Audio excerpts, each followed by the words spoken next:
औज़ु बिल्लाहि मिनश शैतानिर रजीम बिस्मिल्लाहिर रहमानिर रहीम। हम जो है मूसा अलैहिस्सलाम का वाक़या सुन रहे थे। मूसा अलैहिस्सलाम का इसमें जो है उस वक्त इंतकाल हो गया जब 40 साल ज़मीन में मारे मारे फिरने का अल्लाह ताला ने उनकी कौम को अज़ाब दिया और वो 40 साल मारे मारे फिर रहे थे। उसी में हारून अलैहिस्सलाम का भी इंतकाल हुआ, मूसा अलैहिस्सलाम का भी हुआ। मूसा अलैहिस्सलाम जो है एक ताबूत सकीना बोलते उसको, क्या बोलते? ताबूत सकीना क्या था? एक संदूक था। वो एक्चुअली वो संदूक में जो है मूसा अलैहिस्सलाम के असा था, उनका छोड़े हुए तबरुकात थे, हारून अलैहिस्सलाम के तबरुकात थे, मनो सलवा था और भी बहुत सारे अल्लाह ताला ने जो जो उनको नेमतें दी थी वो नेमतें वो उन्होंने उस बक्से में जमा की थी। और उसके बाद बनी इसराइल का अक़ीदा ये हुआ कि हमारे पास अगर ये ताबूत सकीना रहा तो हम जंग जीतते रहेंगे।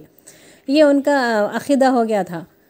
और फिर उसके बाद जो है उन्होंने और एक बस्ती में जाना, बल्कि फ़लस्तीन की या सेना की बस्ती में जाना, वहाँ पर उनको यूशा बिन नून और कालिब रज़ी अल्लाह ताला जाके हमला करे।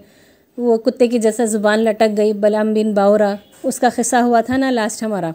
उसके बाद की बात है कि उनके अंदर फिर जो है रहते रहते फिर बिगाड़ आया। जब अल्लाह ताला ने हुक्म दिया ना, जो जो औरतों के साथ बदसलूकी करे, जो माल लूटने में लगे, उनको क़त्ल करके उनको फांसी पे चढ़ा दो, झाड़ों पे लटकाओ बोल के बोले थे बनी इसराइल को अल्लाह ताला। ये सख्त सज़ा देने के बाद थोड़े दिन अच्छे रहे, फिर उनके अंदर बिगाड़ आया। फिर बख्त नसर ने उनके ऊपर हमला किया। उस हमले में जो है वो ताबूत सकीना उठा के लेके चले गया। एक लंबा पीरियड जो है उनके पास ताबूत सकीना नहीं था और उन्होंने हमेशा उसके लिए परेशान रहते थे। उसके बाद क्या हुआ, और एक जालूत से मुकाबला करना था। फिर वो बलाम बिन बावरा की वो जो बस्ती थी वो एक बस्ती हुई। फिर और एक जालूत था, बहुत ज़ोरावर था, इतना लंबा हाइट उसका और उसकी कौम का कि पूरे बनी इसराइल के लोग सीने तक आते सर समेत, उससे भी ऊंचा। और उनके शोल्डर भी उसके शोल्डर के अंदर समा जाते, बनी इसराइल के शोल्डर तालूत के शोल्डर के अंदर समा जाते। उतने चौड़े चौड़े, उतने लंबे लंबे, ऐसे ज़ोरावर लोग थे। उनके मुकाबले में अल्लाह ताला बोले निकलो और उन लोगों को भी दीन की तालीम दो, उनको भी सिखाओ। अब ये ईसा अल्लाह के रसूल और ईसा अलैहिस्सलाम में 500 साल का वक्फ़ा है। कितना है? 500 साल। और अल्लाह के रसूल में मूसा अलैहिस्सलाम में 19 सदियाँ, 19 बोल तो 1900 ईयर्स। हाँ, तो इतना वक्फ़ा है। तो अब ये वक्फ़े में देखिए, उधर इस मूसा अलैहिस्सलाम तो 120 साल में इंतकाल कर गए। फिर उसके बाद ये दिन चलते रहे उनके, एक लंबा पीरियड बनी इसराइल का 2000 साल तक नबियाँ आते रहे। बल्कि हम कई बार बार रिपीट कर रहे हैं जुमले को, आप इसको याद रखते रहना। बनी इसराइल के बुराइयों में देखिए, वो कुरान की अपनी तौरात की आयतों को थोड़ी सी कीमत पे बेचते थे। आके बोलते थे देखो मैं वो जो है शादीशुदा रह के भी किसी शादीशुदा लोगों से शादी करना चाह रहा हूँ, तुम इसको मेरे को तौरात से निकाल के दियो। बोलते क्या? तो भी एक आयत निकाल के बता देता था और उसको थोड़े पैसे देता था, उन्हें उसको फतवा देता था और वो लेके निकल जाते थे। फिर उसके बाद एक हिस्से पर ईमान लाते थे, एक हिस्से को छोड़ देते थे। तो ये भी जो है कुफ्र है। अब हम अल्हम्दुलिल्लाह से लेके वन्नास तक हम कुरान की तिलावत करते हैं, इस पर हमको अमल करना चाहिए। हम बाज़ अहकामात लेते, बाज़ अहकामात को छोड़ दिए, तो ये भी बनी इसराइल का जैसा गुनाह होता। ये इसलिए हम बनी इसराइल से कंपेयर कर रहे हैं क्योंकि अल्लाह के रसूल सल्लल्लाहु अलैहि वसल्लम एक हदीस में फरमाए, मुझे मेरी उम्मत के ताल्लुक़ से ये गुमान है कि ये कहीं बनी इसराइल की इत्तेबा ना करने लगे। बनी इसराइल अगर घोड़पल बोल के एक जानवर का नाम है, मालूम है? घोड़पल बोल के एक गिरगुट के जैसे में शेप में, इसमें ऐसा लंबा रहता। वो हिस्टोरिकल फिल्मों में देखे होंगे ना, पहाड़ों पे उसको संकल डाल के ऐसा यूँ फेंकते तो पहाड़ खिले पे जाके चिपकती थी घोड़पल।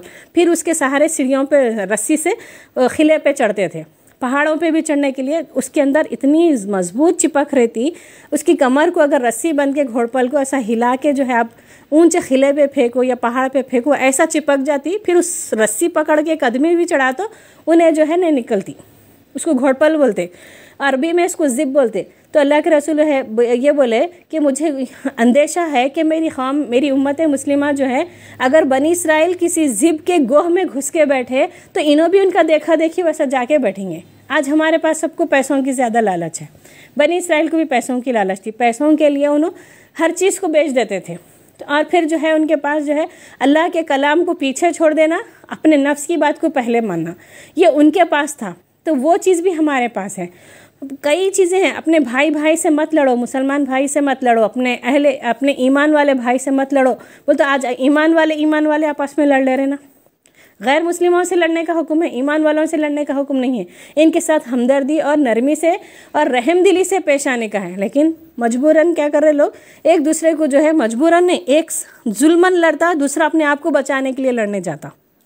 पहला वाला जो है जुल्म करने लड़ने आता। तो ये मुसलमान होकर लड़ने से मना किया गया था, ये यहूदियों के पास था, ये भी उनका देखा देखी कर रहे और वो जो है शिर्क करने लगे थे, अपनी मनमानी करने लगे थे। तो आज मुसलमानों में भी बहुत सारे चीज़ें हैं।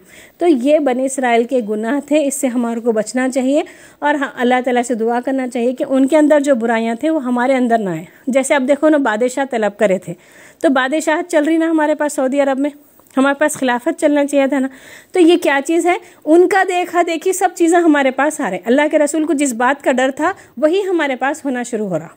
तो हमको चाहिए कि इनके बनी इसराइल के वो बुराइयां, वो गुनाह क्या क्या हैं, वो बुराइयां और वो गुनाह क्या क्या हैं, वो जान के, वो लिस्ट बना के उन गुनाहों को हम ना करें, उन गलतियों को हम ना करें जो बनी इसराइल करे। क्योंकि बनी इसराइल का आखिरी में अंजाम क्या हुआ, अल्लाह ताला ने उनसे फजीलत को खींच लिया। दुनिया का उनको इमाम जो बना के रखे थे 4000 साल मुसलसिल, वो 4000 साल से उनकी इमामत को, उनकी लीडरशिप को, उनके बड़ेपन को, उनकी फजीलत को खींच कर मुसलमानों के ताबे कर दिया। फिर अल्लाह ताला मुसलमानों को बताते जा रहे हैं कुरान में, सूरह बकरा में, कई जगह कई सूरों में बताते जा रहे हैं कि ये बनी इसराइल का गुनाह था। ऐ उम्मत मुस्लिमा, अगर ऐसा गुनाह तुम भी करेंगे तो तुम पर भी वैसे ही अजाब आएगा।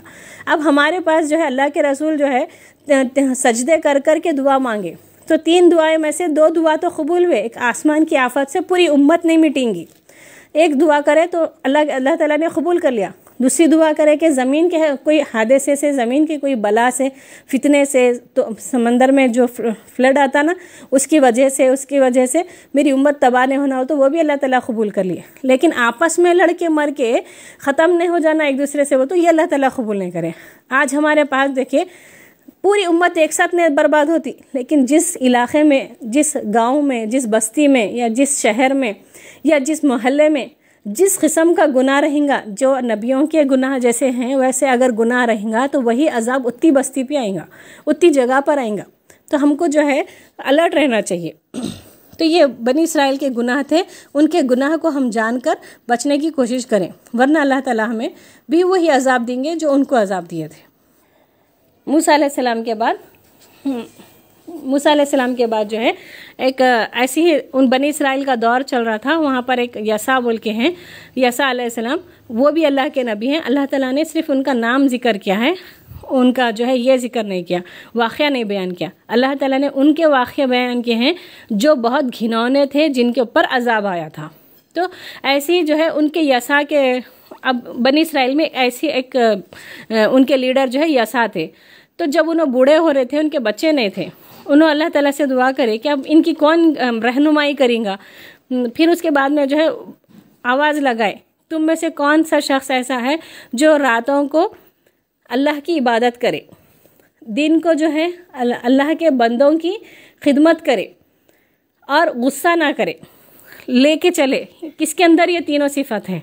तो जुल्किफ्ल बोल के एक शख्स थे, उन्होंने उठ के खड़े होते, उन्होंने बोलते ये तीनों चीज़ें मेरे अंदर हैं।